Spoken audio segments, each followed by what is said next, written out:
TikTok, time to rock. Ecstatic vibes. Says, I can't wait to see what David and Anthony have to say. There's someone who knows that when David Wood and Anthony Rogers go live, something's going down. Namely, Allah. All right, so I put up there, Allah is the greatest idolater ever. And we are going to show that. And actually a lot more. That's kind of the first part of what we're going to take a look at. But we did get some happy Valentine's Day wishes from Stephen Atkins. Hey, hey. Hey, Stephen. Bartimaeus. Happy Valentine's Day to all the Muslims in the chat. Another one of the last few holdouts up there in Canada. Stephen's up there in Canada in Tony's neck of the woods. Wow, I don't know how they do it. I do not know how they do it. Hey, check this out. Seen this several times already. Anthony's channel. Yeah, just so everyone knows, Anthony had a channel. He still has a channel. There's not a ton of stuff on it. But Anthony was doing blogs and stuff like that, and he had a channel.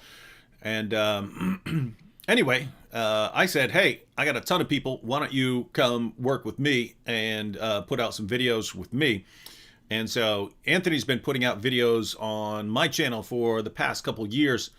But we've been talking about him getting back to his own channel here pretty soon. So in other words, Anthony's more recent stuff, he's got stuff on his channel. His more recent stuff is on my channel, like the stuff we're recording while he's here. That's going to be on my channel. But yeah, probably towards the end of this year, probably after his debate with Shabir, Anthony's going to sort of start posting fresh stuff on his own channel again, because we don't want everything on one channel. You know what I mean? We don't want all the apologetics content on one channel. We want it spread out. And that way, if YouTube starts messing with people, then it's all spread out all over the place. So, how you doing, Anthony? Yeah, so let me say, if you want to look for that, I don't know anything other than to tell you Anthony Rogers is the channel name. And maybe we can put it in the description box. Hang on. Afterwards. Hey, someone who wait, I guess it would have to be a moderator, since I had to block people from posting links because some Muslims were trying to disrupt every single live stream by posting porn links. Remember that, guys? And so I had to disable people's ability to share links, but I think mods can still do it. So hang on, let me just go ahead and see if I can do it here. Anthony Rogers. Hey, you do have it. It's just called Anthony Rogers. Got your big old stupid looking picture. You look like you weighed an extra 40 pounds here. Yeah, gosh, I look so much smarter than you.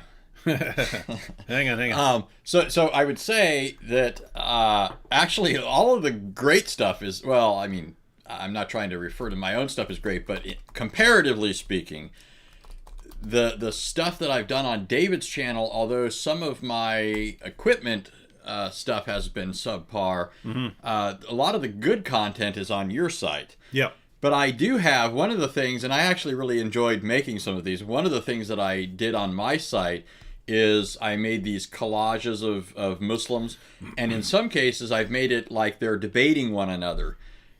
So actually, as an example, you might recall this, but in the past I viewed a video by Abu Musab, who's a prominent Muslim preacher over there in Jeddah, over there in Saudi Arabia.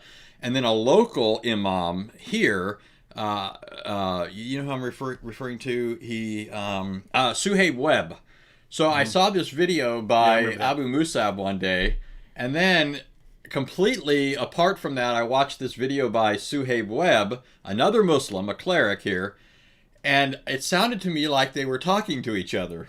And so I took the two videos, and I actually think they were talking to each other, but they don't say that. So I took the two videos and I spliced them together and I turned it into like this little debate. And if you look at that, I think it's pretty entertaining. But there was something more than entertainment intended by that. I wanted people to see the nature of some of these disagreements. There, you don't get too much of an idea of what it is they're arguing, but the spirit or the antagonism between the two. And that's a relatively mild example of it. But other things that I have on there include examples of Muslims admitting that Muhammad had a filthy mouth. You know, we're going to talk about Allah swearing here, and of course, in this case, we're talking about Allah binding himself by an oath or what have you. But Muhammad actually had filthy words to use and filthy ideas, and he communicated these things. So I have videos on that. So there's some good stuff there. But for the most part, all of my debates are on your channel. All of my content actually looking at Islam or defending Christianity and so forth. Yeah, and so Anthony's main problem is that his equipment is all crap. So this year, he's going to keep posting stuff on my channel, and then as the year goes on, we're going to get him all set up with awesome camera, lighting, mic, all that stuff. So right now, basically, Anthony's got great, awesome content. But in order to package that for YouTube, there are some extra things. So we're doing the recording here because I have awesome equipment. But then he's going to focus on editing. He said when they came out with the new edition of iMovie and stuff, he forgot how to use it. And that's just crazy because iMovie is the simplest, easiest program to use. So if he's having problems with that, wow, that's lame. But so anyway, he's going to take the footage here. He's going to focus on doing the editing, getting awesome at the editing. And after that, then we'll get him all the equipment. Then he'll have the equipment. He can practice with that. And then Anthony can just fly away, birdie. Fly, free bird, man. Fly, I mean, free bird. Fly. You know what that's from? Wait, what? Fly, pelican, fly. No, what's that? Scarface, when he's sitting in the spa and he's watching the TV, he sees these pelicans. I don't remember the pelicans part. I remember the fight at the end. Oh yeah, of course, that's classic. You got to pick up those little lines in there in between. I don't know why I was allowed to watch that when I was a little kid, but who was it that said they watched it at 7? Was that somebody who?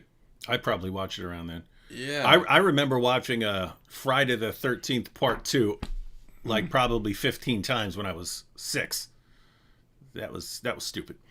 Anyway, hey, check this out. T. Jordan 14 says, was the Bible corrupted as Muslims and Bart Ehrman claim? Well, what Muslims and Bart Ehrman claim are completely different things. In fact, it's only the ignorance of Muslim fans of Bart Ehrman who think that they're saying the same thing. What's your take on this, Anthony?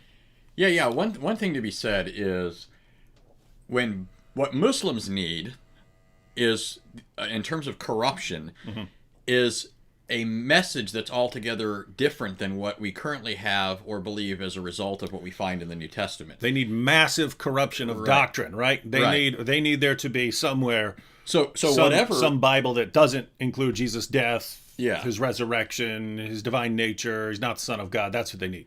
Yeah, so if you look at Bart Ehrman, he would not tell you.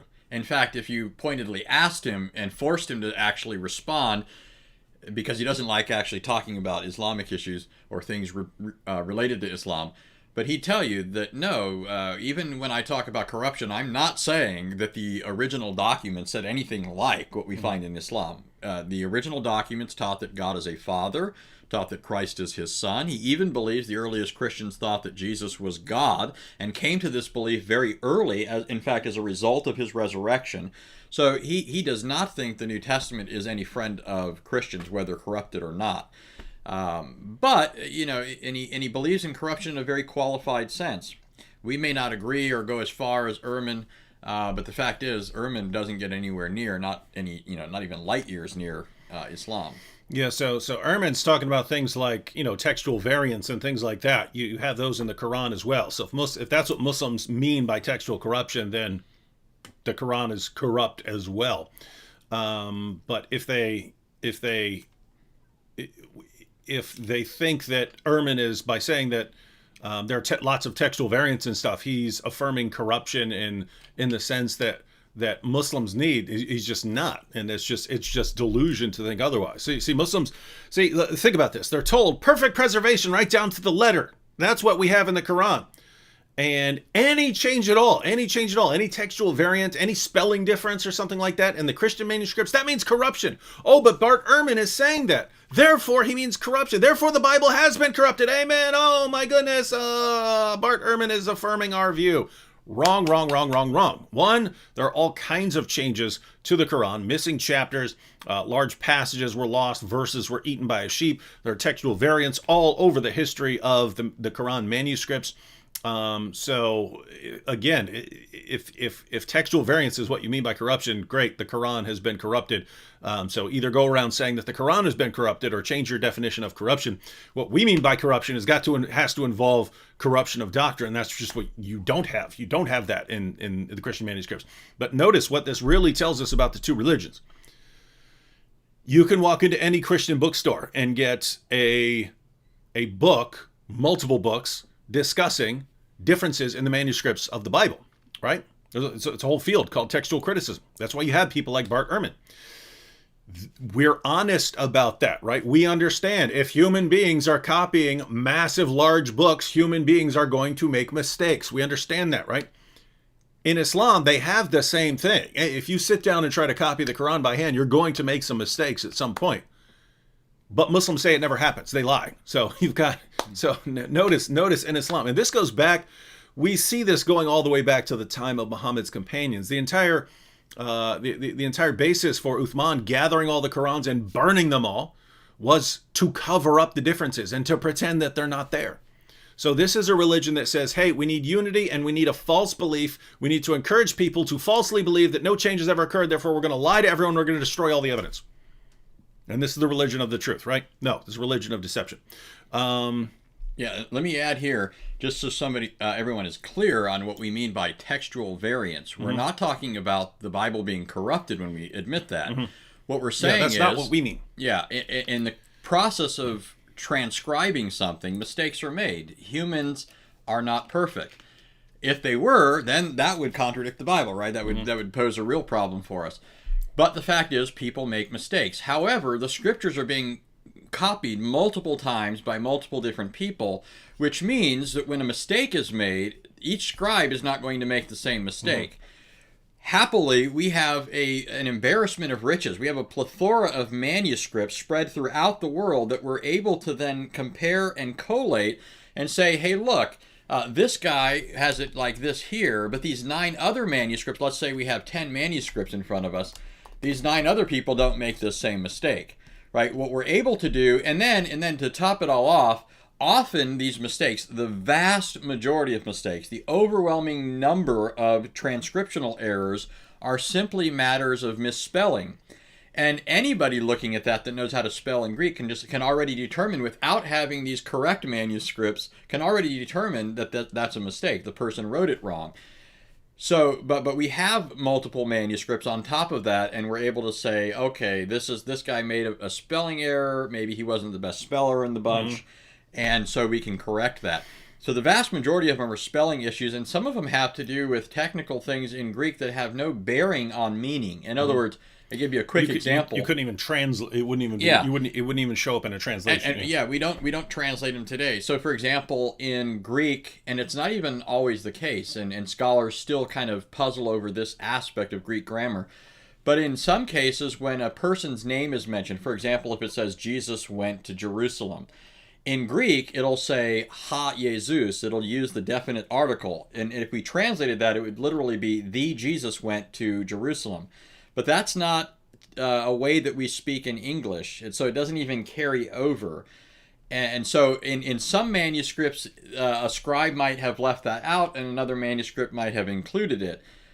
But it doesn't affect anything, right? As I already said, it doesn't affect anything. And so even though scholars are interested in figuring out what the original reading was, and they arrive at that through the science of textual criticism, comparing and collating manuscripts, but at the end of the day, it has no bearing on meaning. It's not like they say, oh gosh, with the definite article, it means Jesus didn't go to Jerusalem, right? It doesn't change anything at all. So, yep. So, so again, if that's what you mean by corruption, textual variants, spelling differences, things like that, you got the same thing in the Quran. So you got some issues there. Now that's all of that is beside that's apart from the issue of the Quran affirming that no one can change his words. That Christians and Jews still had the gospel and the Torah in the 7th century, which means, guess what? Allah affirms the Torah and the gospel that were available in the 7th century. But guess what? You had tons of textual variants in the manuscripts down to the 7th century, right? So according to the Quran, it's not a problem. According to the Quran, it's not a problem. According to Muslims, it is. But by saying that, they're saying that Allah is wrong. So the Quran, just to be clear, the Quran affirms the inspiration and the preservation and the authority of the Torah and the gospel. So if Muslims want to say, Bart Ehrman is saying corruption and we're going to give that an Islamic meaning and assume that he means massive corruption of doctrine, which he would never say in a million years, yay! He agrees with us. Well, if he meant that and you agreed with him, then you'd be saying that Allah has no clue what he's talking about, that the Quran is wrong and that Muhammad's a false prophet. So by all means, say the Bible's been corrupted, and we will thank you for admitting that Islam is false. Matt Hedges said, have you ever been nervous for one of your debates? The only debate I was ever remotely nervous at was my first debate with Shabir. I've had 9 debates with Shabir, but my first debate with Shabir, he'd been sort of built up for so many years in my mind as the greatest Muslim debater that my hand doesn't shake, right? Like there could be 10 people around me like smashing my face in stuff. My hand doesn't start shaking with nerves. And so it was really weird that I'm sitting down and I look and I could feel my hand just a little tremble in my hand when I was sitting down for my first debate with Shabir. So yeah, that was the first time. That was the only time I've done like probably 60 some debates, and yeah, that was the one I got a slight feeling of nervousness about. And then we debated, and then we did 3 more right after that, and so felt fine. All right, so we have a topic. Anthony. Yes. What do you think about Allah? How can we say that Allah is actually an idolater or a mushrik or someone who commits shirk or someone who associates partners? What's going on with that? Yeah, so first of all, everybody should remember the Muslim claim, and this is the central or chief article of Islam. This is that doctrine that they would give the greatest priority to and say that everything else hinges upon or follows from this doctrine, namely that Allah is one. And when they say that Allah is one, it means, among other things, that there are no other gods besides Allah. To have another god besides Allah is to commit the sin of shirk, which means the sin of association, or ascribing an associate or a partner to Allah. So, according to Muslims, this is their chief article, and this is also the doctrine that if a person violates, and there's a lot of ways a person can violate this, and they break these into major and minor sins. At least with respect to major sins, anyone who commits that sin and dies upon it will go to hell forever. Now, here, it's also relevant to point out for people that according to Muslims, everyone's going to hell, right? Even Muslims are going to hell, except for a handful of people that were guaranteed paradise, who even still feared that they might be going to hell, even in, though Allah promised them that they wouldn't. In any case, so the Quran says almost everyone's going to hell. The only people that aren't going to get out of it are those who committed the major sin of shirk and weren't Muslims, right? Non-Muslims won't be forgiven for any sins because they were mushriks. They were guilty of associating partners. So in the hadith literature, for example, Muhammad gives us an example of something that's forbidden because to do otherwise is an example of shirk. Right, and here's so this is a hadith. This is multiply attested. It's found in Bukhari. It's found in Sahih Muslim. It's found in Sunan Abi Dawud. It's found in multiple places. So this isn't contested. It's a Sahih narration. But it says, narrated Ibn Umar, the Prophet said, if anyone has to take an oath, he should swear only by Allah. The people of Quraysh, so he's referring now to the idolaters according to the Quran. These are the people that are repeatedly referred to as polytheists and idolaters. He says, the people of Quraysh used to swear by their fathers, but the prophet said, do not swear by your fathers. So keep both of those things in mind. Positively, Muhammad said you're to swear by Allah. In fact, he says by Allah alone. But then negatively, he says you can't swear by your fathers. Later, in another hadith, this is found in Sunan Ibn Majah, Volume 3, Book 11, number 2095, says, it was narrated from Abdur Rahman bin Samura that the Messenger of Allah said, do not take oaths by idols, nor by your fathers. Now, I know you're putting this question to me, but maybe at this point you want to interject, or at least chime in on the fact that does Muhammad in the Quran show anybody violating this stricture? I can think of one person who does it. How does he do it? Flagrantly? Does he do it? He does it more than anyone else in all of history. Right. So here, David's referring to Allah. Right. If you look in the Quran, in fact, David has a video on this, and that's why I kind of was, trying to get him to chime in there a little more. He's got a whole video on this that's actually awesome. It was one of his earlier videos. Hopefully one day when he remakes some of his videos, he remakes that one, because it really is. It's a classic, but if you listen to the audio, it's not as great as some of the contemporary stuff. Yeah, that was old. That was when I had garbage equipment like Anthony has now. Well, so let me read. This is actually, so this is from Surah 74, verses 32 through 34. So this is just 3 verses, and notice this is Allah speaking, right? Allah speaks directly according to Muslims in the Quran. It says, nay, I swear by the moon, so this is Allah, I swear by the moon and by the night as it retreats and by the dawn as it shines forth. So here's Allah in the space of 3 verses swearing by the moon, by the night, and by the dawn. And that's just the tip of the proverbial iceberg. I've got at least 15 to 20 other passages right in front of me that I'm not going to bore you with right now. The fact is that Allah had a penchant in the Quran for swearing by created things, even though Muhammad in the Hadith tells his followers not to swear by created things, only to swear by Allah, and not to be like the Quraysh, the idolaters who swear by other things, like their fathers, like their idols. And so apparently there's some sort of disjunct here between Allah and Muhammad. Now here, what people might not know is that Muhammad didn't actually originally hold this teaching, right? Muhammad didn't originally teach his followers that you can't swear by created things. That's why he has Allah in the Quran swearing by created things. It wasn't until a Jewish person came along and told Muhammad that he was guilty of the sin of shirk. Right? Hey, by the way, since you talked about that video, should we try watching a clip? Oh yeah, if you could put it on. I want to see if we have the technology to pull this up here. Yeah. Let me go ahead and see here. I believe we can hear it if I turn my volume on here.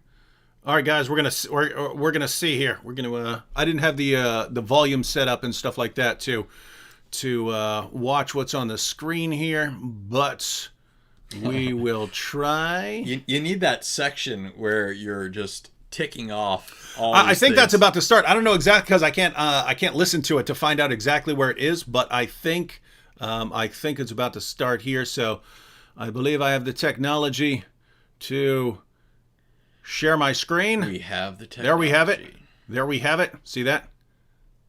And I think if I play it, people can hear it. So let's see if this works. Now that we understand how shirk works, let's have some fun, shall we? In the Quran, Allah swears Is that working? over and over again by the Quran. Where's the audio? Surah 38, Guys, is that working? Do you hear it? I swear by the Quran, full of wisdom.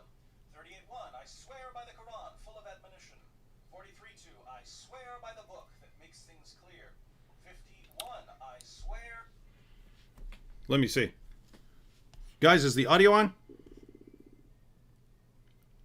Oh, volume very low. Okay, hang on. All right, let's try this now. Hmm. How's that?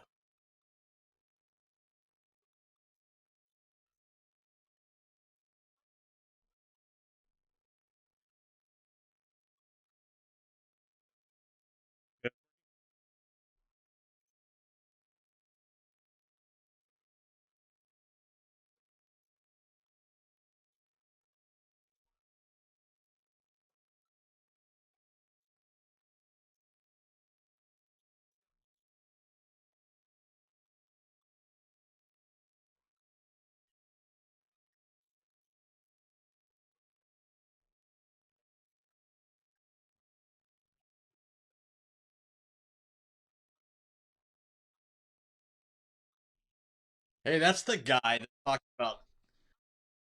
Wait, people said no audio. Dang it! What happened? What did I do? Okay, it's working when I do that, but when I click play, the audio goes off. Okay, we're gonna give that up. All right, you guys can go check that. I have to figure out the technology here. I'm not used to playing video clips like that. I'm used to downloading them and then replaying them.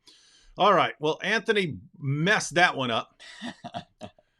Oh wait. Okay. Yeah. There are controls here for doing stuff. All right. I don't want to learn this while we're watching live, so we'll figure that one out later. Hmm. All right. Well, Anthony botched that one. I botched that one. I let David man the helm. We tried it. We have tried the it. technology. We just don't have the right technician. Yeah, we have the technology. We just don't know how to use it right now. Okay, so let's recap real quick. So Muhammad in the Hadith says that it's shirk. It's a violation of Tawheed, Islam's chief article, to swear by created things. So he orders his followers only to swear by Allah and forbids them from swearing by their fathers or by idols or anything else, right? There are numerous hadith that condemn swearing by anything other than Allah.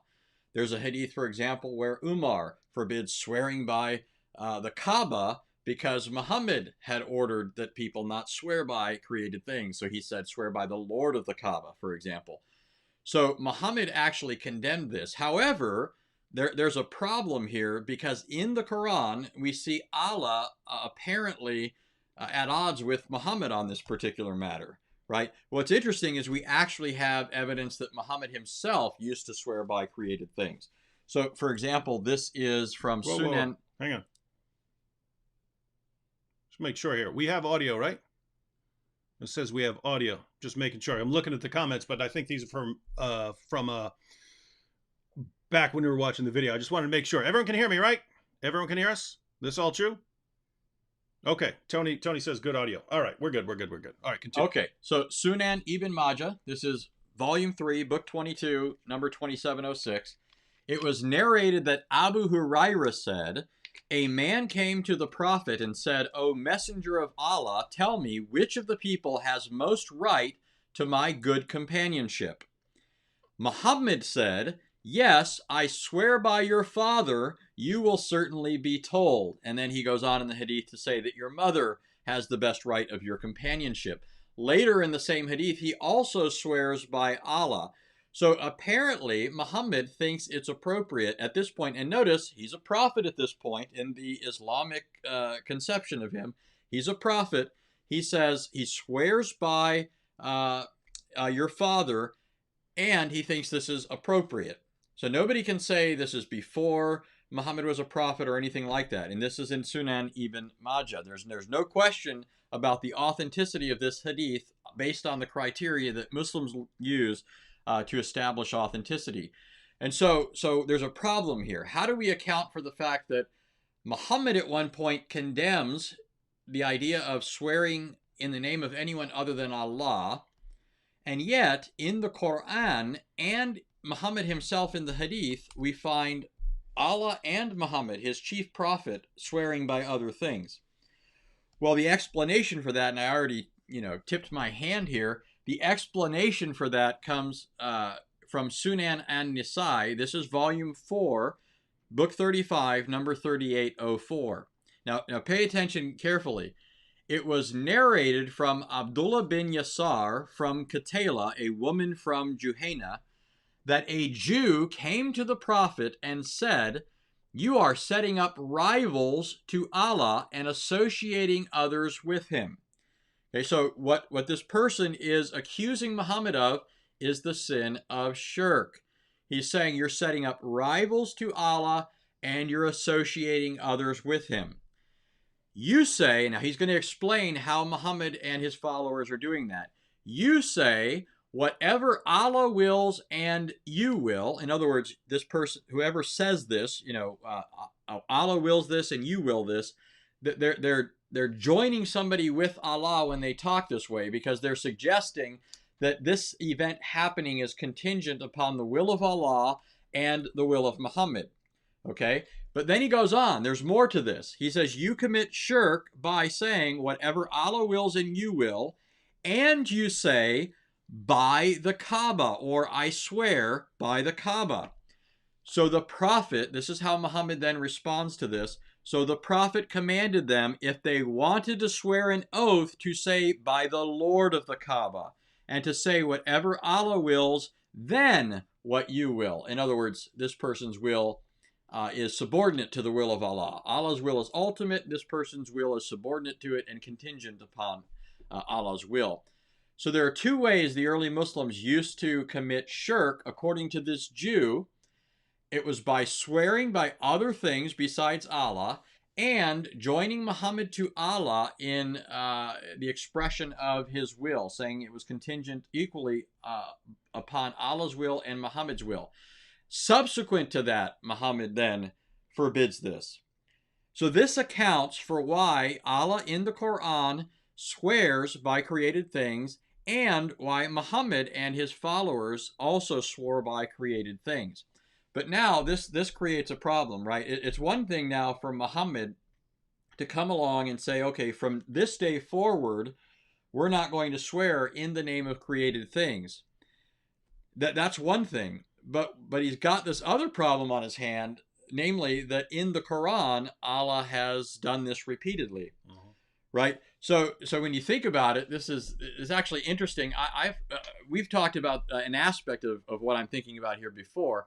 One of the things that's always just sort of I've marveled at when I look at Muhammad and I've tried to put together, Muhammad had certain ways of trying to clean up messes after the fact, right?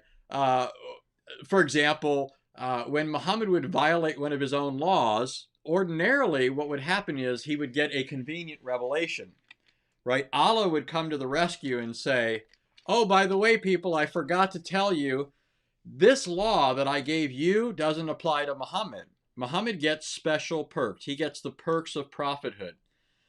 However, so when you realize that, and then you look at another scenario, right? Muhammad does this 3, 4, 5 times. You get used to that pattern, and you start looking at the sources, and then you see Muhammad violate one of Allah's commands again, and you think, okay, it's about to come.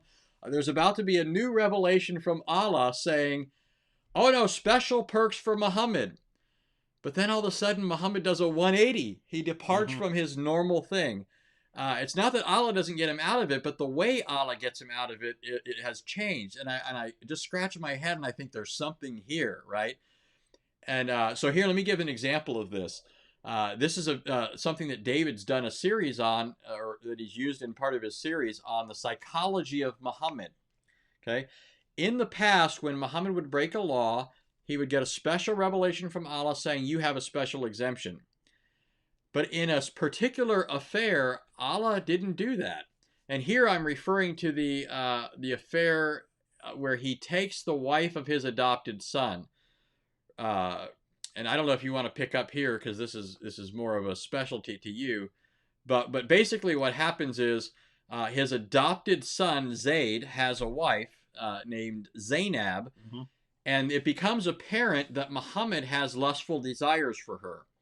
So Zayd, in response to that, knowing that Muhammad is the prophet of Allah, and basically that Allah caters to Muhammad's wishes, Zayd divorces Zainab And then Muhammad, again, he's expressing his desire for her, ultimately marries her. And this leads to an uproar among the Arabs. Even Muhammad's companions are put out by this. This is an atrocity because he's not only taken a woman from one of his followers, and it seems as though his lust for her leads to the divorce to begin with, but it's the wife of his adopted son. And this is prohibited. Not only Prohibited by everyone in history. yeah, yeah. Even the Muslims don't think this is appropriate, right? Well, here Allah comes to the rescue, but he doesn't say no special perks for you, Muhammad. What Allah says is, let's get rid of that whole adoption thing, right? Let's outlaw adoption. So that's why when you look in the Islamic world, there's no such thing as adoption. Yeah. Adoption does not exist in the Islamic world because when you think about it, ultimately it goes back to the fact that Muhammad wanted the wife of his adopted son. So instead of Allah just saying, special perks for you, you as my prophet can take the wife of your adopted son, but nobody else can, he opens the door for everybody now to take the wife of their son. Really, in principle, that's what's happened here. And you think about it, why in the world is this so different than these other scenarios? And the explanation for that can be found by watching David's videos on the psychology of Islam, where what you find out is Muhammad, this is among other things, right? They should really go back and watch your video where you lay this all out. But ultimately, when Muhammad's choosing things, when he's sifting through things to accept or reject in terms of the prior paganism or Judaism or Christianity, it's being filtered through all sorts of things, including Muhammad's background, his upbringing. In Muhammad's background, you find out that his father died before Muhammad was born. Right? Muhammad never knew his father. By the time, so he's living with family of Bedouins. Yeah, he's actually being cared for by a wet nurse, and this ties in with other things. But they give him back because they think he was demon possessed. Right. They give him back to his mom. Then Yeah. his mom dies a year and a half later. And then he's given to his grandfather. His grandfather dies. So by the time he's 8, every single close relationship Muhammad has had is gone. Right. Gone. And so now you think about this. Here's Muhammad. All the significant male characters, especially in his life, have died. And he grows up in a pagan context, which you can tell especially irked Muhammad, where the pagans attribute to Allah offspring, but in particular, female offspring. You find Muhammad repeatedly complaining in the Quran, what? To you the males, to him the females? Allah doesn't like the idea that Allah has offspring, but they're reduced to or exclusively females. Right? That really bothers Muhammad in the Quran. And in fact, the whole idea of Allah as a father bothers Muhammad. So Muhammad gets rid of the whole idea of the fatherhood of God, which you find in Judaism and Christianity. And in conjunction with that, the abolition of adoption, right? It's right. like, I mean, just think about that. Guys, I was an orphan. I didn't have a father. I didn't ever get a father. I just never had a father. If I don't get a father, you obviously don't get a father. And God isn't our father. No father for you. No father for you, people. That's the message of Islam, right?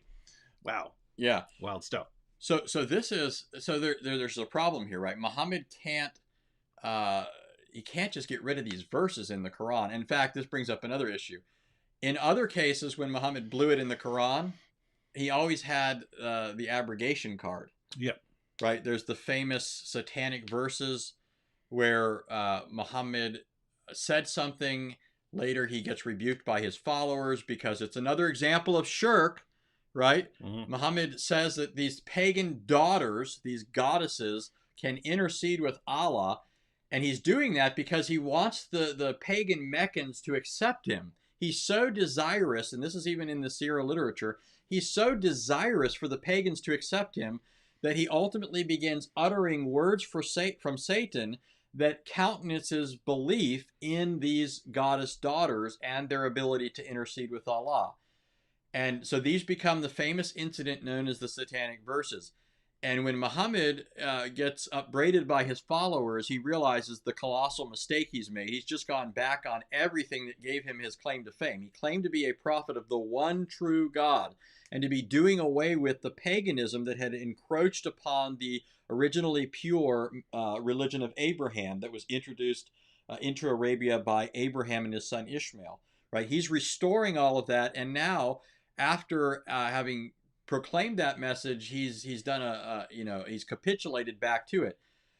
So he gets upbraided by his followers, and then he comes up with the convenient excuse that Satan cast those words on my tongue when I was reciting, but now Allah has apprised me of my error and has abrogated those verses. Okay, so this is where you get the doctrine of abrogation in Islam.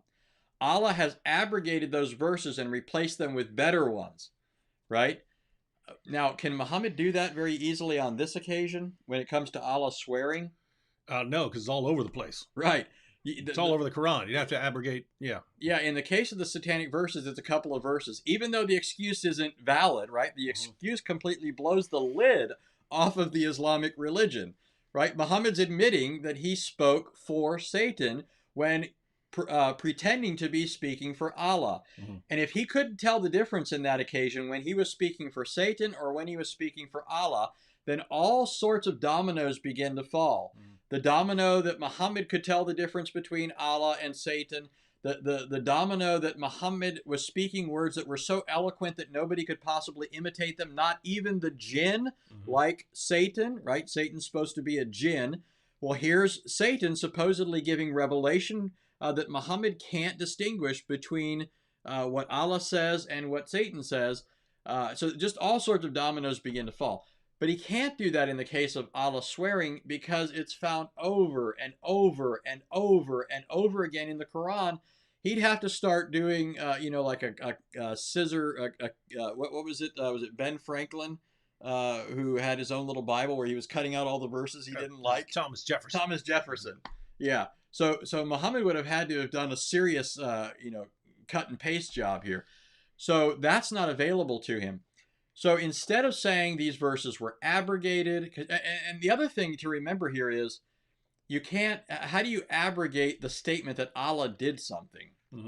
Right? It's one thing to say Allah has changed his mind about alcohol. You can't drink anymore. Yeah, the idea of supposedly abrogation applies to commands. Right. You're commanded to do one thing, and now you can be commanded to do something else. Right. So what happens is what Muslims end up saying is, in the case of Allah, it's not shirk, right? Yeah. Allah can, they don't even necessarily say it's not shirk. They say that Allah basically can do it. I mean, but they do want to say it's not shirk at the end of the day. So the excuse then is Allah can do this, but Muslims can't. Now there's all sorts of problems there. If you say, so here it is in a nutshell. According to Islam, if you say, I swear by the moon, you've just associated the moon as a partner with Allah by swearing by it. Since you swore by it, you're deifying it, and then you've just made a god out of the moon. But as I show in that video we were talking about, Allah swears by everything. He swears by literally everything that exists. He names all kinds of specific things, but then he even says, I swear by the seen and the unseen. Well, guess what? There's only two kinds of things, seen and unseen, right? So if he swears by the seen and the unseen, that's everything, which means that Allah swears by everything. It means he is sworn by more things than anyone else could ever swear by. But yeah, as Anthony pointed out, the Muslims want to say, okay, yes, if a human being swears by something else, he's just associated it as a partner with Allah. But if Allah does it, if Allah swears by everything, he hasn't associated any of this as a partner with him. And you're saying you see some problems with that? Oh yeah. So you have this, you have a video where you go into that in detail and point out the inconsistency of saying Allah can do this.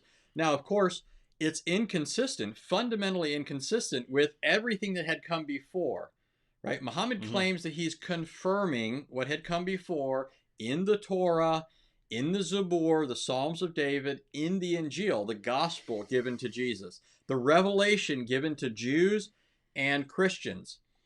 Now, this disagrees with everything that you find in the Old Testament and in the New Testament. That's why this Jewish person knew to come up to Muhammad and say, you're committing shirk by doing this, right? Because in the Old Testament, for example, this is just one example, when God swears in Genesis 22, and this is not just an example of swearing in the Bible, it's an instance of God swearing, so it shows you how God swears according to the Bible. In Genesis 22, he says, I swear by myself, says the Lord. So God swears by himself in the Bible. If you look at Hebrews chapter 6, so now we're talking about a New Testament passage. It refers back to that, and there's actually numerous other instances in the Old Testament where God swears by himself. The author of Hebrews says, because God wants to show the certainty of something, right? He does, already the fact that God is promising renders it certain. God can't lie. But God binds himself with an oath, and it says, because there's no one greater by whom he could swear, he swore by himself. And this is ultimately what confirms God's promise, namely the promise that God made to Abraham on that occasion when he swore by himself. But notice the principle. The reason God swears by himself is because you swear by that which is greater. Remember Jesus in Matthew 5 when he's condemning the practice of swearing by created things? Jesus said, he's condemning those who swear by the hairs on their head. And he says, you can't change anything about the hair on your head. You have, there's just, and he also makes the comparison of lesser and greater things. He says, obviously, God is greater than the temple, so you swear by God, not the temple. So there's all these factors that tie into why you're not supposed to swear by anything other than God. God alone can vouchsafe the truth of what you're testifying to and hold a person accountable if they lie or vindicate them in the case that they are telling the truth. So God is the ultimate source, vouchsafing the truth of what a person swears by. This is why a person can't swear by something other than God, and this is why God doesn't swear by anything other than himself. And this is why a Jew had to tell Muhammad and apparently Allah, because Allah doesn't know that this is wrong until Muhammad knows this is wrong. Right? You notice that in terms of the story, Muhammad is apprised by a Jew of the fact that it's wrong to swear this way. And so it's not until after that Muhammad, remember, according to Muslim belief, these commands come from Allah. So if Muhammad doesn't condemn it until after a Jewish person tells him, then it's not until after Muhammad hears this from a Jewish person that Allah outlaws this. So Muhammad is one step behind the Jews, and Allah is one step behind Muhammad in this whole scenario. So where does that leave us? According to Muhammad's eventual position, you can't swear by anything, but Allah can do this, even though it's contrary to the previous scriptures. It's contrary to the Old Testament. It's contrary to the New Testament. Now you, I think, blow the lid off of the excuse that Allah can swear by created things in your video. But what I want to point out in particular, this is what we've been sort of working towards, is it even the case that Muslims only swear by Allah, given their theology? Now, yesterday, we talked about the fact that although you would assume that Islam believes there's only one eternal reality, namely Allah, the fact of the matter is, according to the Islamic sources, Allah is not the only eternal reality. Among other eternal realities is the Quran. The Quran is viewed as Allah's eternal speech. It's literally viewed as coexistent with Allah. And yet, at the same time, it's not Allah. Right? I debated a Muslim many years ago, and one of the things he kept saying that I used against him in the debate, it was a debate on whether or not Muhammad was a true prophet. And I said Muhammad wasn't a true prophet because he contradicted the message of monotheism brought in the previous scriptures. And of course, they think that's one of the greatest proofs of Muhammad's prophethood, that he brought monotheism. And I said, no, he didn't. And throughout the course of the debate, he kept referring to the Quran as something other than Allah. And I said, well, if the Quran is eternal and it's other than Allah, then you've got two eternal realities, right? Well, if you have two eternal realities and you're not supposed to swear by any created things, then doesn't it seem to logically follow that you can swear by the Quran? Mm-hmm. It does, doesn't it? Yep. Right? And I wish you could play a clip. You don't think you can play a clip? We just tried playing a clip. You have, you have to give me the clip ahead of time. Yeah, we're you gonna blew play it. a clip. You blew it. I forgot. One of us blew it. I forgot. The technician didn't know how to use the technology. Well, Anthony shows up and, hey, can you figure out how to play a bunch of clips that you don't even have and just do it while we're going live instead of me giving them to you 5 minutes beforehand? So anyways, I have a clip of Yasser Qadi as just one example. Here's what Yasser Qadi says in the clip. He says the Quran has attributes of divinity in it. It shares in the attributes of Allah. Right? Think about it. The Quran is eternal because it's Allah's attribute of speech. But it's not only eternal, you already referred earlier to the fact that the word of Allah can't change. Right? Mm-hmm. So that means the Quran is immutable.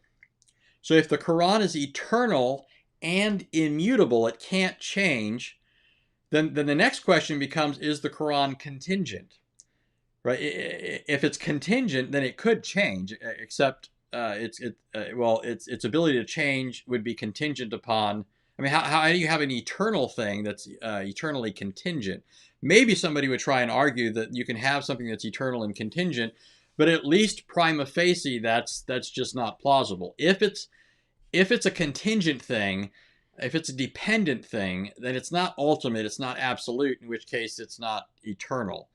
And I think you can make a more sophisticated argument, but even to say that the Quran is eternal and immutable then seems to presuppose that it's not contingent. And what are those if they're not attributes of divinity? Mm-hmm. And I could easily go down the line listing things that the Quran says about itself, or that Allah allegedly says about the Quran, such as the Quran is inimitable, the Quran is perfect, right? The Quran surpasses anything that you can find in creation. The Quran is greater than anything that any man or jinn could produce. Okay, so the Quran's perfection is asserted in the Quran. On and on we could go through the list. But I have a quote from Yasser Qadi. He's one of many. Yasser Qadi admitting the Quran has attributes of divinity in it. This is why, for example, a Muslim can't touch the Quran unless they're ritually pure, right? They have to go through their little purification rituals. This is why a Muslim would be aghast if the Quran is thrown on the floor. This is why a woman is not supposed to touch the Quran in a state of, if she's in menses, when she's going through, a period of menstruation.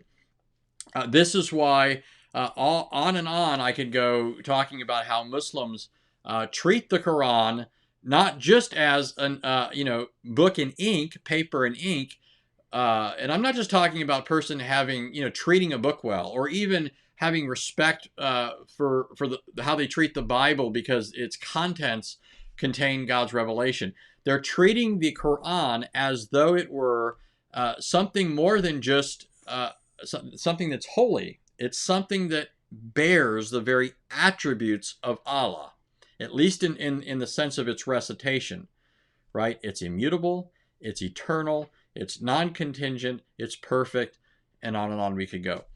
Because of that, many Muslims say that in fact, this is the standard, this is the orthodox position in Islam, that you can actually swear by the Quran. That's what Yasser Qadi is actually building up to in that clip that I wanted to play, which I'll put in my video, by the way, where you have Yasser Qadi saying that you can swear by the Quran because the Quran is not a created thing. Now let me just give you part of the rationale for that, because many people are going to wonder, well, okay, but is there something from Muhammad regarding this? Oh, there you go. Yeah. So in the first place, the Quran says not only that you can't swear by created things, it says that you can only take refuge in Allah. And that's part of the rationale for why you can only swear by him. You're to take refuge in Allah alone. Only Allah can guarantee the outcome of what you swear by. Only Allah can be a source of protection and safety and so forth. Well, listen to what Muhammad says then in light of that in the hadith. This is found in Sahih Bukhari, Sahih Muslim, Sunan Abi Dawud, Jamiat Tirmidhi, Sunan Ibn Majah. It's found all over the hadith material. It says, Kala bint Akim Sulamiya reported, I heard Allah's messenger is saying, when any one of you stays at a place, he should say, I seek refuge in the Quran, or the perfect word of Allah, from the evil of what he created. By the way, you notice that? I seek refuge in the perfect word of Allah, or the Quran, from the evil of what you have created. So he's seeking refuge in the Quran because of the evil that Allah is somehow responsible for. He goes on later in the hadith, and it says he's talking about a person who some harm came to him, and then Muhammad says, had you recited these words in the evening, I seek refuge in the Quran from the evil of what he created, it would not have done any harm to you. So Muhammad in the Quran says you can't seek refuge in anything other than Allah, and that's because to do otherwise is shirk, and this is the same basis upon which you're not supposed to swear by anything other than Allah. Muhammad says that you can seek refuge in the Quran, and this is why Muslims say, well, then you can also swear by the Quran. But now remember the problem. Now, by the way, I don't know if you saw this. We went through this in painstaking detail yesterday about how the Quran is viewed as something other than Allah, and yet it's eternal, and how that then violates Islamic Tawheed, the idea that Allah is absolutely one. And somebody in the comment section, I'm thinking, what video did they listen to? They said, I don't get the problem. Tawheed is supposed to be that Allah is absolutely one, and here are Muslims saying, no, there's a fundamental diversity in eternity. There's Allah, and as something other than him, his eternal attribute of speech, namely the Quran. In fact, by the way, just think about how absurd it would be for a Muslim to try and say the Quran is Allah. One of the things that we're told in the Islamic sources is that the Quran, as it exists in heaven, as the eternal exemplar from which the Quran descends, it's called the preserved tablet. Right? So if you say the Quran and Allah are the same thing, you're saying Allah is equivalent to the preserved tablet. Right? That makes Allah a tablet. And by the way, if he's the preserved tablet, who's preserving Allah? Right? This means Allah now is a preserved tablet. It would also mean the Quran, fundamentally, this is what Muslims tell us, it's a recitation. Right? So is Allah a recitation? Right? When a person, when the Quran is made up of parts, it's got 114 surahs. Is Allah made up of parts? If Allah is made up of parts, is he absolutely one?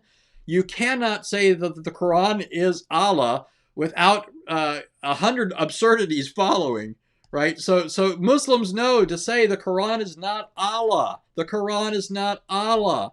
But as soon as you say it's not Allah and you say it's eternal, you're saying there are two eternal realities. That is not Tawheed. That is not monotheism. That's not Judaism. That's not Christianity. What that is paganism. It's pagan to the core. And you further compound the problem when you start saying you can seek refuge in this other thing besides Allah. You can call upon this thing as your intercessor, which we saw the other day is taught in the Islamic sources, and you can swear by this thing. This thing is starting to sound like a second deity. If we were to say anything like that, they would accuse us of paganism, right? Because what we do when we say that Jesus is the divine word or something like that, they say, oh, nope, that's polytheism, right? So, but you have it as the Quran there, especially when you combine it with the Quran appears as a pale man, right? So you have his eternal speech, Allah's eternal speech, which is co-eternal with him, is distinct from him, and according to Muhammad himself, if you swear by anything other than Allah, then you've associated it as a partner with Allah. And so if you're allowed to swear by the Quran, that means that you are associating the Quran as a partner with Allah. And when you combine this with the fact that it appears as a pale man, you've got this other pale man that you've got this pale man that you can swear by. And again, if we were to say anything like that, Muslims say, oh, that's paganism, that's polytheism, and so on. But for some reason, it's gosh, guys, that's why I'm not even trying to get involved here, right? It's so silly. It's so silly, right? It's like Islam says, oh, look at all this pagan stuff. Let's combine all this pagan stuff into one religion and just say over and over again, pure monotheism. And then for 14 centuries, if anyone disagrees, we'll chop their heads off so that everyone will simply mindlessly agree with us when we say it's pure monotheism. And then we get down to our age where you can say it. You can say, hey, this is a bunch of pagan nonsense. We're going to need to respond to that. Let me underscore something here. I want to make sure people caught this. When Christians say, because there is an apparent similarity here, certainly what the Quran thinks it's condemning as Christian orthodoxy, what the Quran thinks it's condemning, it's not what we actually believe when we actually get into the details of it, but it is equivalent to what Muhammad ends up asserting, right? Muhammad thinks that what we've done is we've taken something other than God and we've elevated it to the level of deity. Yeah. We've made Jesus out to be a God, okay? That isn't the Christian position. As Christians, we believe that the Son is eternally of the same essence as the Father. If you want to, so here, you know the mistake that Muslims usually make when they say you Christians believe 1 + 1 + 1 is 1. Mm-hmm. Well, they're usually misapplying that to the Christian. When we say the Father, the Son, and the Spirit, we're referring to 3 persons. 1 + 1 + 1 is 3. Mm-hmm. However, if you're asking a question, they don't include the units, right? Yeah, 1 person plus 1 person plus 1 person plus 1 right. person, right? But if you're asking about the essence of the Father, the essence of the Son, the essence of the Spirit, or the being of the Father, the being of the Son, the being of the Spirit, it's the same being, the same essence. Father, Son, and Spirit are numerically identical to the divine essence, although personally distinct. Father, Son, and Spirit don't represent separate essences. They represent the same fundamental being who exists in a tri-personal way. That is not what the Quran condemns. What the Quran condemns is this idea that you have 2 separate realities that are somehow, associated with each other. But what does the Quran teach? What do the Islamic sources teach about Allah and the Quran? Do they teach that the Quran is fundamentally one with Allah's essence? No, I just went over that. The Quran is something Allah sent down. The Quran is something that's recited. The Quran is identified with the preserved tablet. None of that can be said with Allah. Allah's not the preserved tablet. Allah can't be reduced to a recitation. So the Quran is fundamentally other than Allah. Even if you say it's of the attributes, right? It's distinct from Allah according to Muslim theology and according to the teaching of the Quran and the Islamic sources. And so what that means is Islam is guilty of the very thing that it condemns others for wrongly. Right? I mean, it's incredible. Muhammad has gotten away with just this colossal, crime here. Where he's a cosmic criminal, really, for attributing to God a partner. But he's the slickness of it is that he's been able to deceive over 1 billion people into thinking that's not what he's teaching.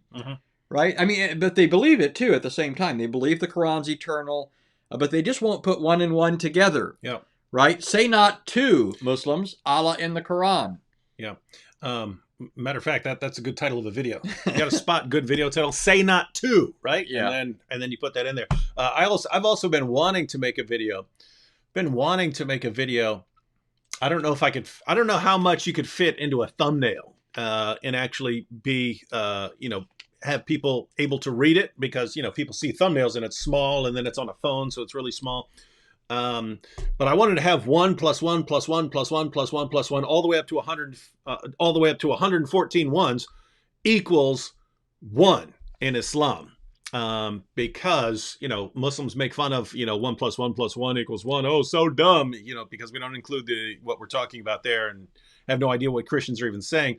But it would apply. It would apply to Islam because the Quran appears as a pale man. The Quran appears as a pale man to intercede for you. But Muhammad also said that individual chapters of the Quran appear as flocks of birds that speak on your behalf and testify and intercede for you and so on. So notice, you've got 114 flocks of birds. They all have their own memories and, communication ability and things like that. They talk. But you have 114 of them, and yet they all add up to one man. So you have 114 persons who add up to one person, right? Now notice, all of that is according to Muhammad. That's not according to me. That's not according to Anthony. That's according to Muhammad. So basically, what Muslims are saying is their entire theology of the Quran is just absolute nonsense, and Muhammad's a false prophet for proclaiming that. Why don't Muslims see the problem here? Because they don't know it, right? They don't know it. Their leaders don't tell them about this. It's all right there in their most trusted sources, and that's why it falls to us to go ahead and point these things out. But did y'all catch that?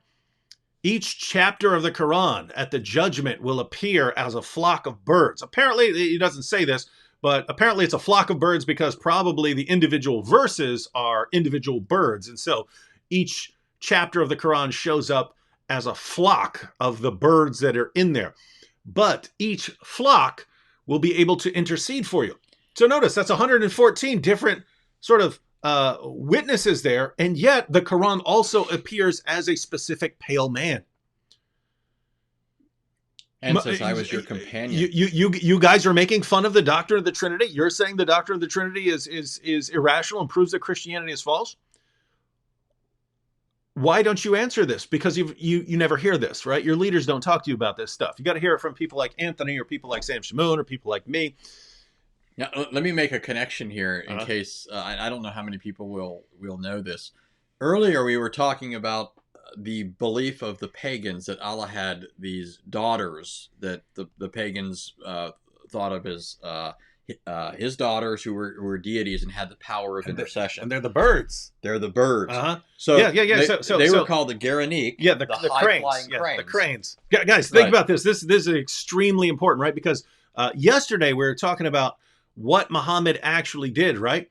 Muhammad comes along and he says, because even according to the Quran, the pagans acknowledged Allah as the supreme God. They believed in these other goddesses and so on as intermediaries, intercessors, right? They would take your prayers up to Allah. So you have all these things that are standing in between you and Allah.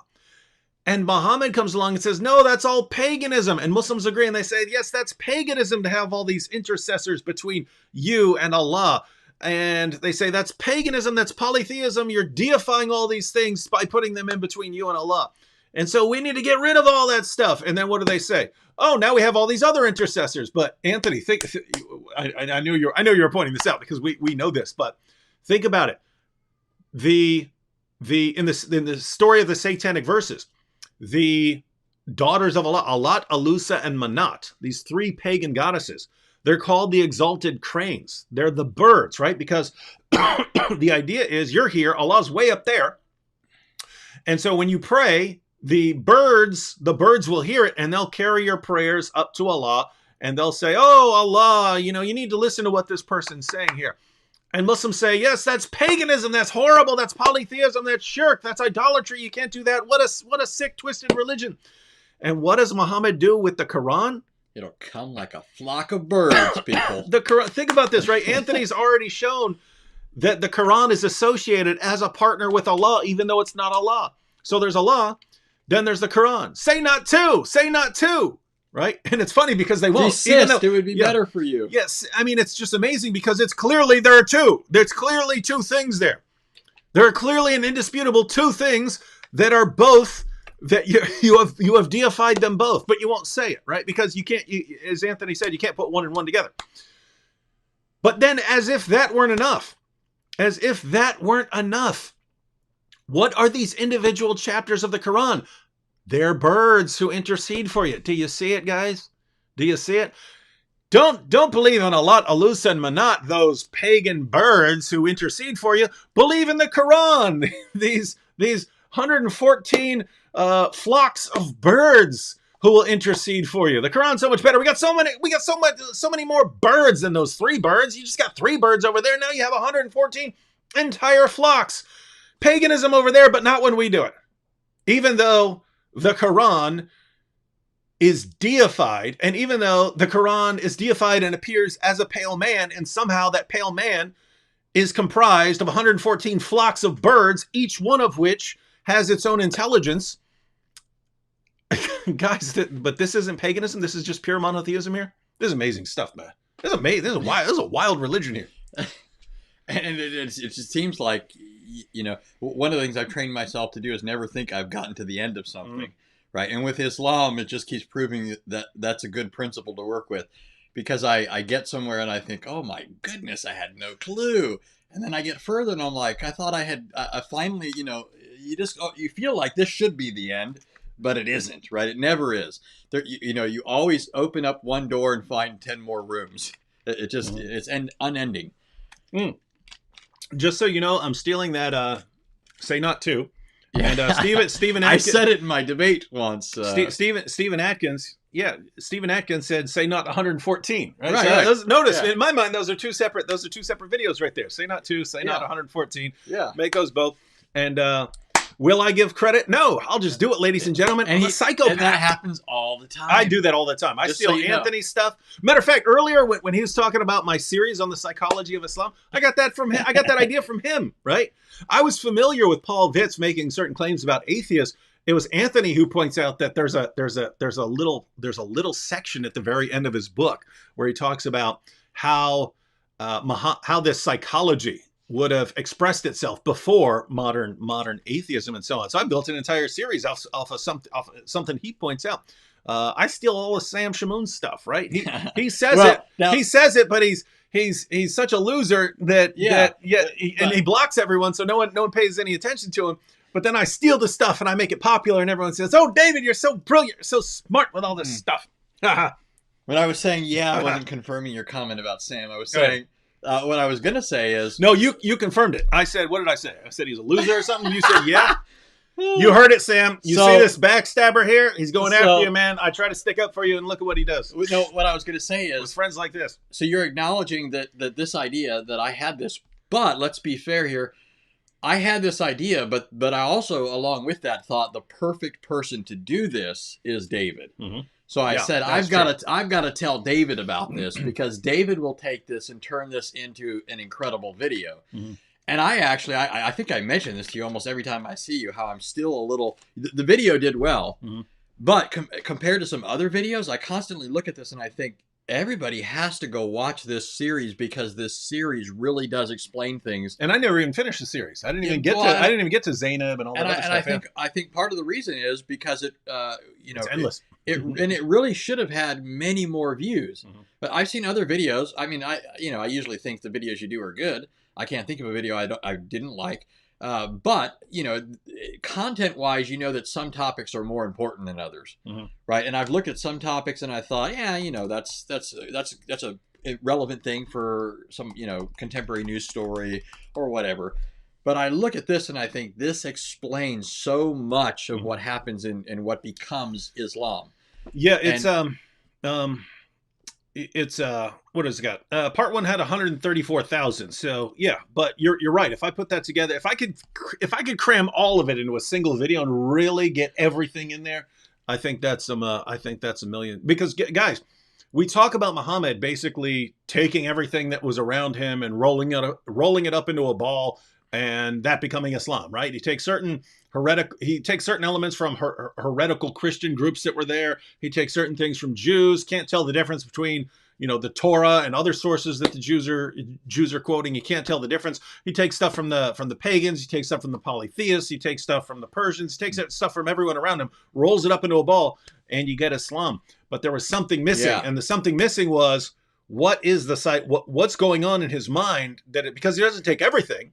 Yeah. He takes certain things. What is the selection process? And once you combine that with understanding this guy's psychology, now you understand it perfectly. You understand all of Islam. So all of Islam just falls into a place. Makes perfect sense. It's kind of like the news, right? The news can't report everything. Mm-hmm. So they have to choose what they're going to report. Mm-hmm. What is their principle of selection? What is it that determines? And that's where people make the observation about this being this kind of a news station or that kind of a news station, right?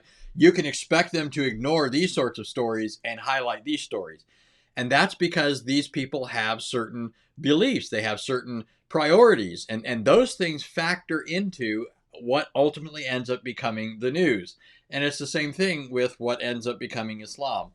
Muhammad has a principle of selection. He has things going on here that help him determine what he's going to push out of his religion and include into it. And ultimately, it's that psychological stuff that we were talking about. Mm-hmm, mm-hmm. A couple things. One, Stephen Atkins said he doesn't even want any credit. That's cool. See, that's how you're supposed to be, right? That's how you're supposed to be. Not You brought it up. Not greedy for credit. So when I say not 114, yeah, that's cool. Angelo Toro said, "Do you know being God and interceding are way different?" Yeah, we know that. We're saying that the kind of interceding that they're talking about is paganism in Islam, right? These birds that are appearing, you have the same thing, right? You have the he does the same thing to a much greater extent. So he says that's paganism, that's idolatry, that's polytheism. Don't do that. Do it here, right? Yeah. And so that's what we're talking about, right? So let's remember a couple of things, because he's coming into this midstream. He doesn't know all the stuff that we said before that. Now, he should know if he's a Muslim and he's defending Islam. I don't know who said that. But if that's the case, he should already know from the Quran that Muhammad said the pagans believed in Allah as the chief deity, subordinate to him as either creatures or offspring, but still subordinate, definitely dependent upon Allah, are these other deities who have the power of intercession with him. That's what Muhammad rejects as paganism. But then he comes along and says there's a being other than Allah, namely the Quran, that has attributes of deity like eternality, immutability, and so forth. That's the Orthodox Islamic teaching ever since the days of men like Ahmed bin Hanbal, ever since the time of the traditionists or the Asharis or the Maturidis. This is Orthodox Islam. If you're a Sunni Muslim, you believe in the eternality of the Quran. And so you believe it has an attribute of deity, an attribute that's supposedly exclusively divine. It only belongs to deity. And yet you say this attribute is possessed by the Quran. So you believe in another deity by definition, and you ascribe intercessory power to that deity. That's what Muhammad condemned the pagans for. So this is a pagan belief according to the Islamic sources. You can say being an intercessor means something other than deity, but it's irrelevant when it comes to what Muhammad's claiming and what he says that is when it comes to the pagans, right? Muhammad identified it as paganism. He identified it as polytheism and as shirk, but then he introduced it as under the guise of his religion, right? In his religion, you can do that, but it's got to be, in his form, right? There's a comment here from Diva Girl Love. It says, Islam, mercy to go to heaven. Christianity, killing scarification in order to go to heaven. Nice. Lol. So apparently she's talking about Jesus dying for sins, which... gosh, you had a sacrificial system in the she's been complaining about sacrifice, right? You had a sacrificial system in the Old Testament, which your God affirms as the word of God. You just mocked it. Jesus laying down his life is affirmed in the gospel, which is also affirmed as the inspired, preserved, authoritative word of God by your God, which you just mocked. So you just doubly mocked your God. But apart from that, you just said, Allah just shows mercy. Even if that were true, that would mean that your God is not perfect, right? If he's showing mercy, then he's not showing justice, right? If he's showing mercy, he's not showing justice. He could say, "Hey, no, you killed all those people. I'm going to let you into heaven." Well, that would be mercy, but it's not justice, right? This person did something, right? So it wouldn't be just. But apart from that, you're contradicting your prophet. Muhammad didn't say, "Hey, everyone who's done these horrible things can just make it into heaven." Your prophet in Sahih Muslim and 110 Ahadith Qudsi said that if you're a Muslim and you had a lot of sins and Allah, can't just let those sins slide, he's going to take your sins and make Jews and Christians pay for those sins, the sins of the Muslim, in hellfire. So he doesn't just show mercy. I mean, you could say that's mercy. You could say, Allah is showing mercy to the Muslim by taking the sins of the Muslim and putting them on the backs of Jews and Christians so that Jews and Christians then pay for them. But the idea is someone has to pay for them, right? Someone has to pay for them. So the real difference between Islam and Christianity here is in Christianity, Jesus says, I'll pay for those. I'll pay for those. He does it willingly. In Islam, Allah just orders the angels to put your sins, Diva Girl Love, on me and Tony here. And we didn't sign up for that, right? So that's the difference. So, I mean, you're either ignorant, you either don't know what you're talking about, you don't know your own religion, or you do know about your religion and you're lying. So much like your God, you're either ignorant or deceptive, right? If you want to take the better route in Islam, just say you're being deceptive, right? Because that's what Allah does. Yeah, you're either learning like Allah, or you're deceptive like Allah. All right. We should be wrapping up here in the next 8 minutes or so, because we have recordings to do. So, what do you want to do? You want to take another question or two? Yeah. Wait, did you have anything else, or are we good on that? Well, in the videos, they're going to get this argument made in a very tight way. I'll make sure all the sources are in there. I'll include the comments from Yasser Qadi and so forth. So I think we've done a sufficient job just sort of broaching that argument and getting people kind of acquainted with it. So we can take a couple questions or what have you. All right, so we go. Here's one from a guy who was really trying to get attention for a while. I am Muslim. Do you guys need to mock Islam to preach the gospel or to baptize? You hate us so much, but Jesus said, "Love your enemy." Dude, we're mocking Islam because we love you, right? Because you need to hear this, right? You're not hearing the truth about your fake prophet from your religious leaders. You're not hearing it from your parents. You're not going to hear it from politicians. You're not going to hear it from journalists. You're not going to hear it from You're not going to hear it from Hollywood. You're not going to hear it from the education system. The only place you're going to hear about how pagan your religion is from us. And when we do it, you say, "Oh, you hate us for telling us the truth." Right? Muhammad, our prophet, he came along and said, "Oh, if you have these birds interceding for you, that's paganism. Now believe in these bird chapters of the Quran who are interceding for you." No one points it out to you. No one points it out. No one points out to you how you have deified the Quran, which is distinct from Allah. No one points this out to you. We point it out to you so you can actually make an informed decision. And you go, "I can't believe you hate us so much. You hate us for telling us the truth." So what? So just go ahead. Let's go ahead and flesh that out. To tell you the truth is hatred. What does that suggest? That to love you would be lying to you, right?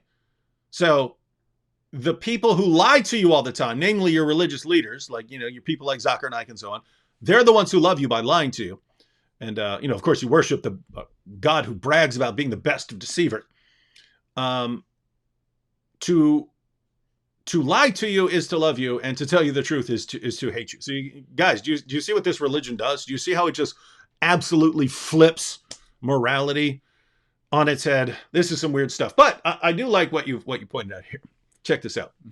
I'm Muslim. Do you guys need to mock Islam to preach the gospel? No, we could preach the gospel without mocking Islam, but in order to show that Islam is false, we do mock it. Or to baptize.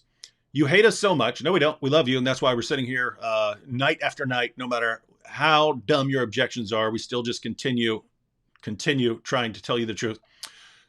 But Jesus said, "Love your enemy." Well, that's interesting, because in saying that, you've just noticed he acknowledges that Jesus said, love your enemy, right? So Jesus, whom you regard as a prophet, ordered people to love their enemies. Now, correct me if I'm wrong, but didn't Jesus say, when he said that, didn't he say, love your enemies and pray for those who persecute you so that you may be sons of your Father who is in heaven? Didn't he say that? Did. So in other words, you are trying to be more like God, who loves even your enemies, right? You're trying to be more like God, who loves even your enemies, right?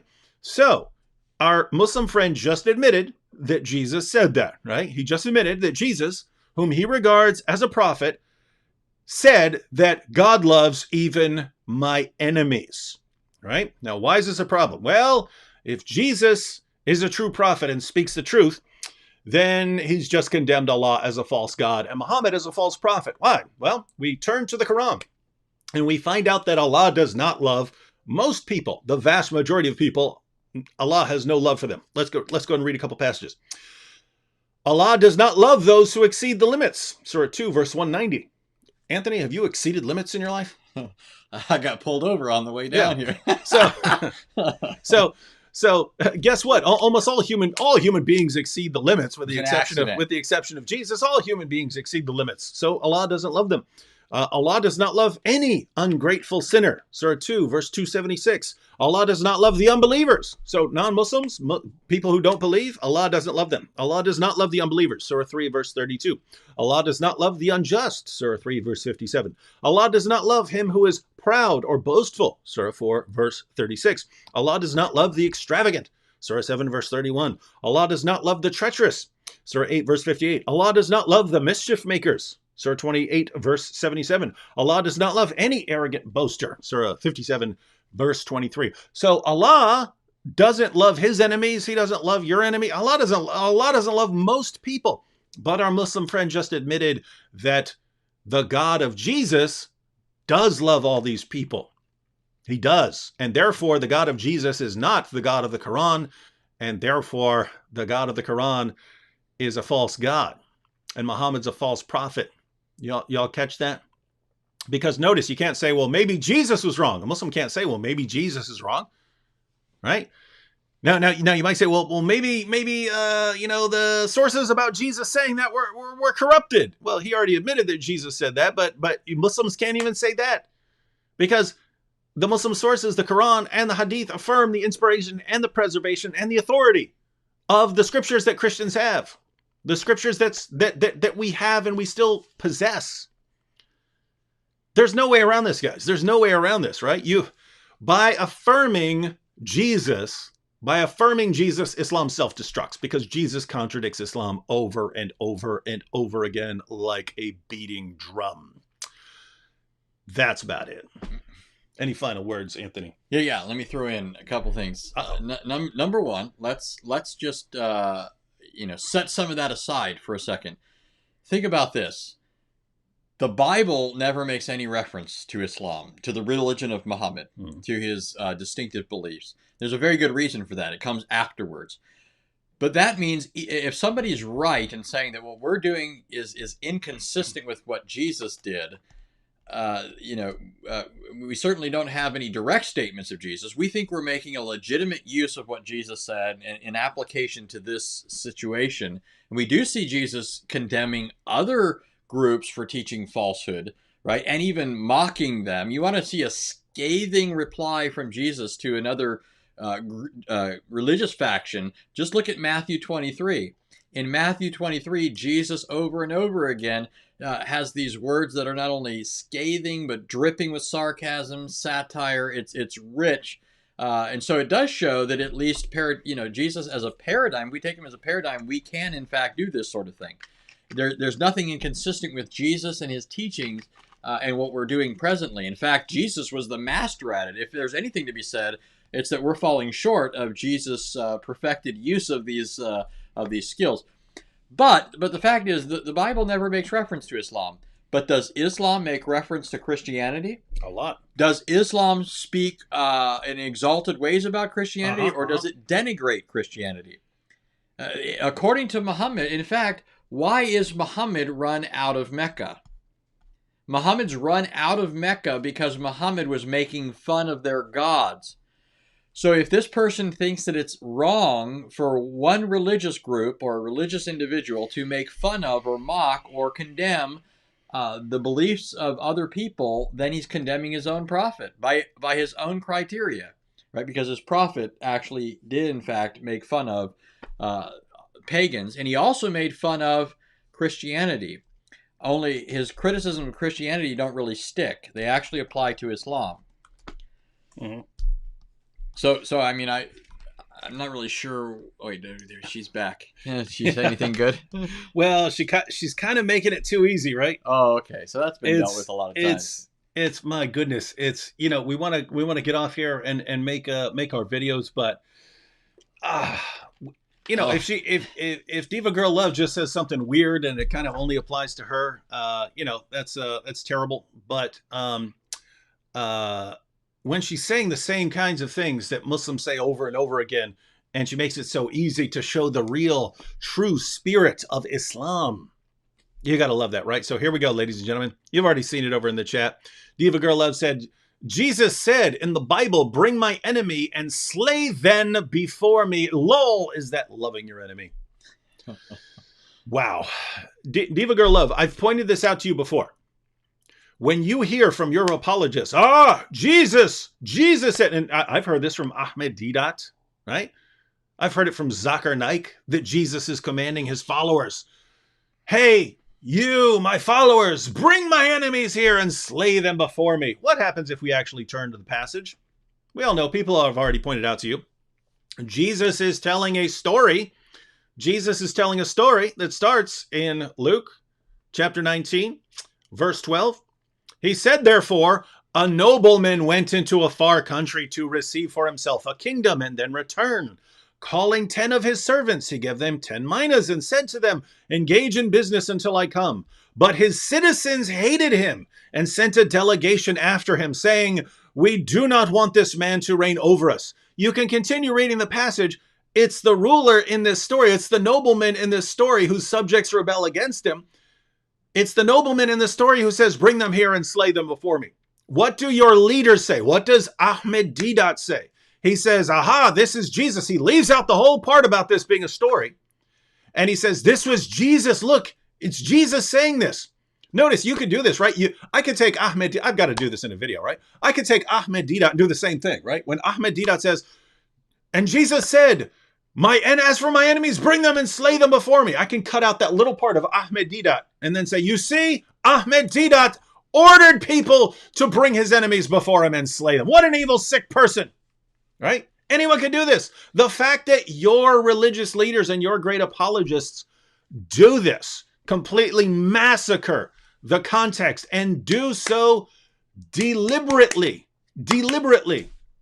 that should tell you something. But I've already said this to you. No matter how many times they lie to you, and they're lying to you about Jesus, they're lying to you about God, they're lying to you about Islam, they're lying to you about Christianity. No matter how many times they lie to you, you just keep believing anything they say mindlessly.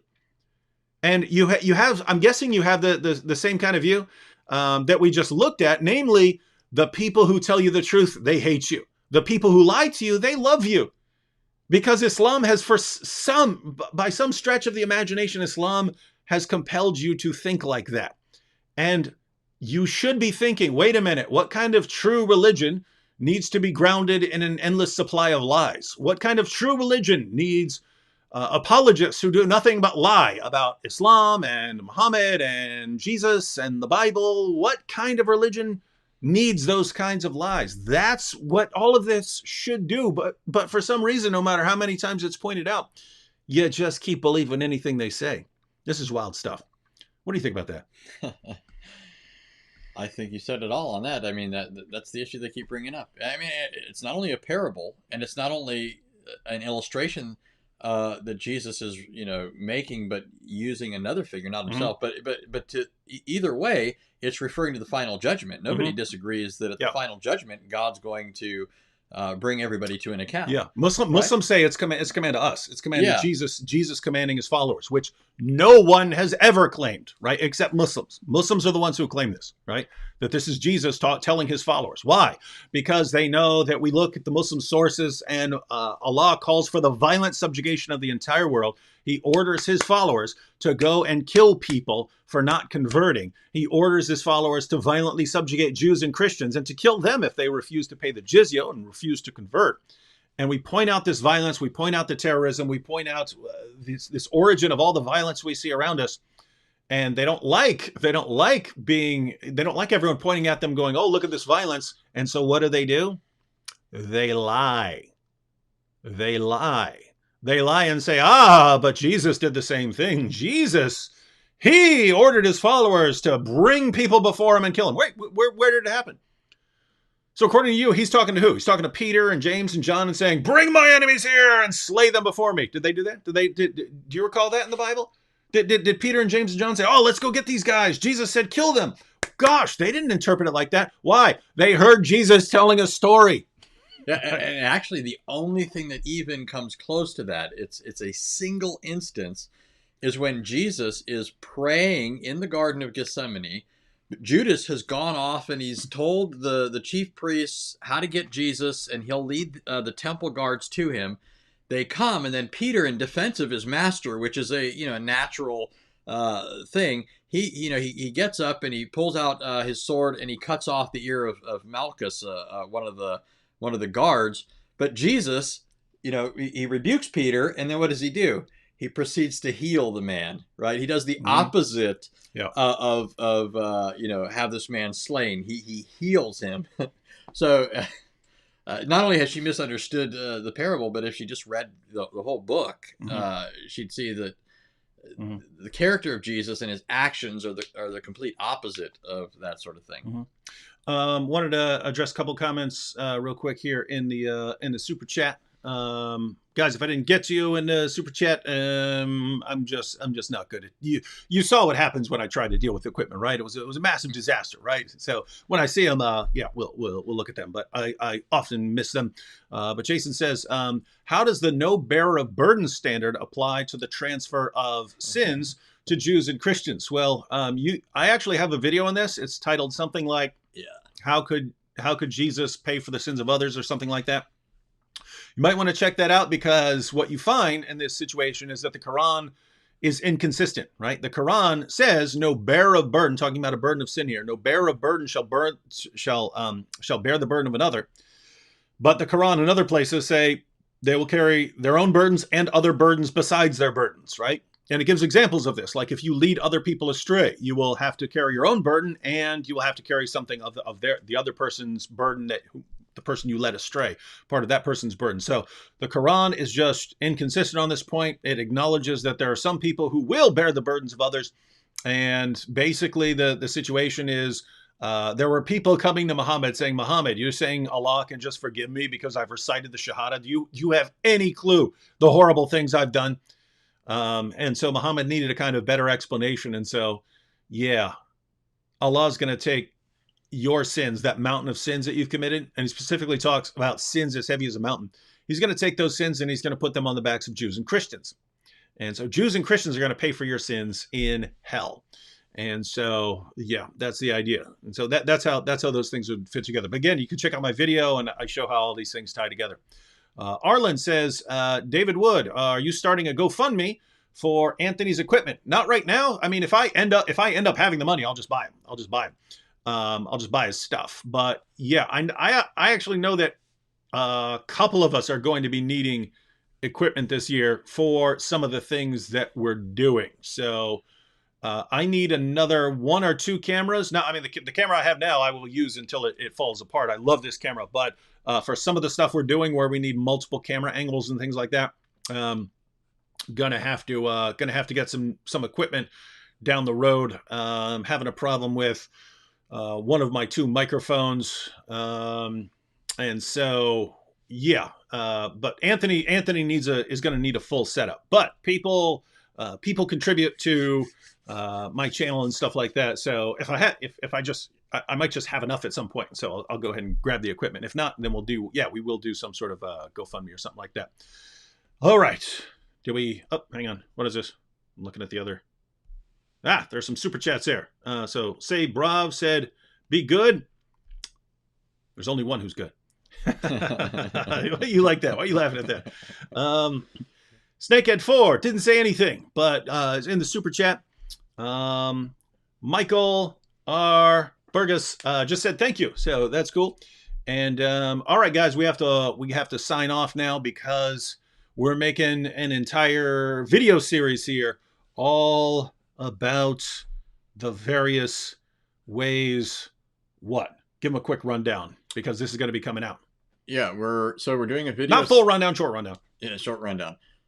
So we're going to do a series on how Islam, contrary to its pretensions, is not an example of pure monotheism. Mm-hmm. Muhammad claimed to be introducing pure monotheism into Arabia, where the original monotheism had been corrupted. And in the course of trying to do away with that, he ends up really presenting us with an amalgamation of all kinds of pagan ideas.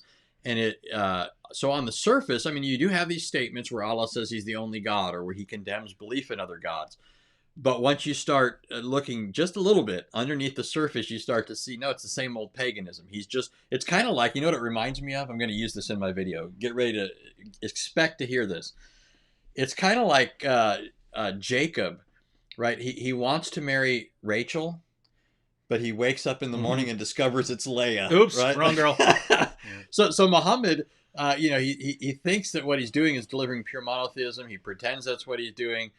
But when you take the covers off, you realize, hey, this is the uncomely one. It's not that pretty one that I had my eyes on. It's this other thing. And so Muhammad ends up bringing paganism into Arabia under the guise of monotheism, but it's anything but that. So what I'm going to do is I'm going to show how he does that. I'm going to show how he violates Tawheed over and over and over again, and how he does it in ways that he's otherwise already condemned, right? He condemns the idea of another eternal reality other than Allah, and then he says the Quran is eternal. He condemns the idea of a multiplicity of things in addition to his deity, and yet all of Allah's attributes are said to be eternal, and not Allah. I don't think people really grasp this. They don't understand that according to Muslims, Orthodox Islam, his attributes are something distinct from his essence, just as much as Allah is distinct from the Quran. So Allah has all sorts of attributes that are viewed as eternal and other than him. And yet Muslims claim to be pure monotheists. These attributes are viewed as independent in some sense, right? We didn't even touch on how his attributes actually conflict with one another. So these are, remember... His mercy triumphs over his wrath. Yeah, remember what Muhammad said in opposition to paganism? He said, if there were other gods, then there'd be no unity in the world because they'd be warring with each other, right? Well, here you have Allah's eternal attributes at odds with one another. His mercy triumphing over his wrath. In Christianity, God's mercy doesn't triumph over his wrath. God is both just and merciful. He's both just and the justifier of those who have faith in Jesus, precisely because he poured out his wrath upon Christ as our substitute, and by means of him then is able to pour out mercy upon us. His attributes are perfectly honored and intact and so forth. So anyways, what I'm going to do is just show that this sort of thing happens over and over again in more ways than you can even imagine, and in more ways than Muslims want to admit.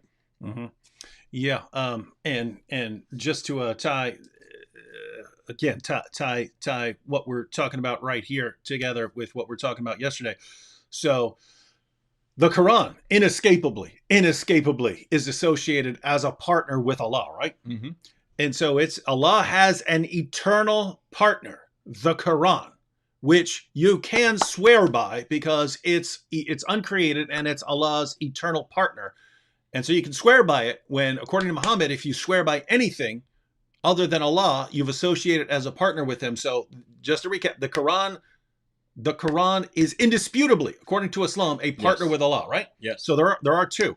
And yet, in terms of the intercessors, there's one greater there's one greater than even the Quran, who appears as a pale man, and that's Muhammad. He's even greater than Allah's eternal speech, right?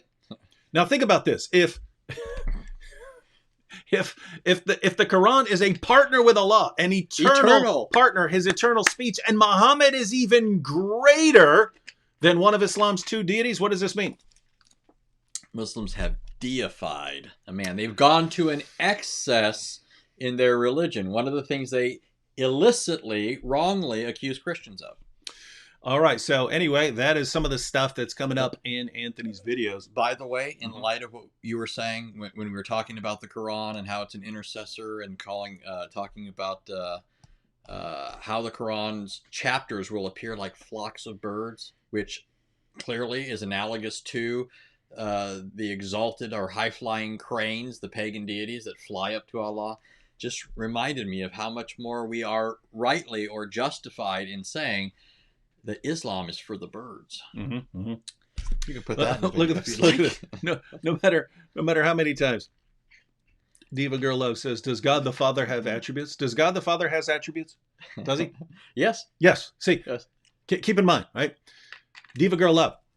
We believe that God can be one in one way, more than one in another way, right? So we believe that God can be one in essence, nature, being, and more than one in attribute. We believe that God can be one in one way, essence or nature of being, and be more than one in person. We believe that God can be one in one way, more than one in another way, right? We believe that. You say, no, God can't do that. He can't be that way. He can't be one in one way and more than one in another way. If you say that God is more than one in some way, then you've just split him into all these different deities. Oh, all we're doing is holding you to that, right? You're the ones telling us that, right? So, but if you were missing what Anthony said, the only way to even attempt to reconcile the Islamic claim that the Quran has these attributes of God and yet is distinct from God is to say that, that the Quran has the attributes of God in the sense of that it's eternal and things like that. The only way to try and make sense of monotheism out of that is to say that the Quran is one of Allah's attributes. It's his speech, right? Well, if the Quran is distinct from Allah and it's always with Allah and it's some sort of separate thing and it appears as a person distinct from Allah, which it will at the judgment according to Muhammad, if the Quran appears as a person and it's an attribute, then it's separate. It's separate. And guess what? You have all these other attributes, right? And the other attributes are in conflict with each other. Allah's mercy is saying, no, forgive. And Allah's wrath is saying, no, punish. These are Allah's attributes. His attributes are calling for other things, and one is triumphing over another. Well, based on what you tell us about Allah's speech, Allah's attributes are all these separate things. They're distinct from Allah, right? So wait a minute. So now you've got all these different deities, and you can't say, oh, they're all just the one Allah, because then you're saying God is one in one way, more than one in another way, right? How are you not getting this? Everything Islam says about Christianity, everything Islam says about pagan religions, everything Islam says, every accusation you're pointing out against all these other religions is all these things apply to Islam in a far greater extent. And you don't get it because your leaders do everything in their power to keep you in a state of ignorance. And we're here to undo what they've done. We understand how much work that is going to be because you can say the same things over and over and over again and not get what we're saying. But we know that because you are created in the image of God, you are capable on some level of grasping this. And so we're going to keep pointing it out. We're going to keep pointing it out because, again, you're not hearing this from your leaders. You're not going to hear it from your parents. You're not going to hear it from any of your Muslim friends. You're not going to hear it from anyone else. You're going to hear it from us. And you keep coming back, so you are going to hear it. All right? We all done? We are done. All right. Shout out to Islam Critiques. Everyone subscribe. I just saw that. Yep, everyone subscribe to Islam. Weren't you watching a video earlier at the gym? So Islam Critique, we were at the gym and I had to go over to David and I said, hey. He started laughing. Yeah. I was laughing on hitting the weights. So because he used Muhammad hijab's clip where hijab took another jab at hijab. Allah doesn't pray to Muhammad, he prays for Muhammad. And Muslims cheer, yay! All our God prays for Muhammad. Yeah, They yeah. don't realize But that was it's a so small, amazing. small snippet in a much longer point that he was making. So everybody should go watch that. Gotta love a religion that is pagan in every possible way, and whose leaders can even stand on stage and admit how pagan it is, and they will still cheer for the pure monotheism. What a religion. What a religion. All right. Thanks everyone for joining us. I will be, for those of you who are here like live streams, I believe I'll be on the Apostate Prophet's channel tomorrow. So if you're not subscribed to the Apostate Prophet, go to his channel. I think I'm supposed to be on there at 8 o'clock Eastern time. So check that out. And I believe I'll be on with Robert Spencer sometime next week on my channel. So, all right. See you all then. Oh, wait. How many lights do you see? Huh? There are 4 lights. I could do that much louder, but I think my baby just went to sleep. There are 4 lights. What lights? What are they It's a referring Star to? Trek reference, I'm assuming. Oh. All right. Catch you later.